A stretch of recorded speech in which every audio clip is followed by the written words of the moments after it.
Wayanad DCC treasurer NM വിജയന്റെയും മകൻ ജിജേഷിന്റെയും മരണത്തിൽ വിവാദം ശക്തമാവുകയാണ്.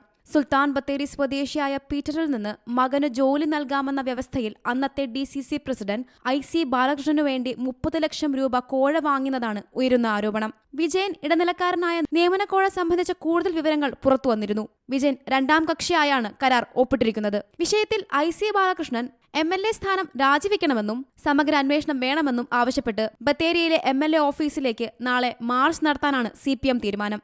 അതേസമയം അടിസ്ഥാനരഹിതമായ ആരോപണവും വ്യാജരേഖയും തനിക്കെതിരെ പ്രചരിപ്പിക്കുകയാണെന്ന് ആരോപിച്ച് SP-ക്ക് പരാതി നൽകാനൊരുങ്ങുകയാണ് IC ബാലകൃഷ്ണൻ. താൻ പണം വാങ്ങിയിട്ടുണ്ടെങ്കിൽ പരാതിക്കാരൻ എന്തുകൊണ്ട് ഇതുവരെ രംഗത്ത് വന്നില്ലെന്നും MLA ചോദിച്ചു. ഉപജാപക സംഘമാണോ NM വിജയനെ ചതിച്ചതെന്ന് അന്വേഷിക്കണമെന്നും ബാലകൃഷ്ണൻ ആവശ്യപ്പെട്ടിട്ടുണ്ട്.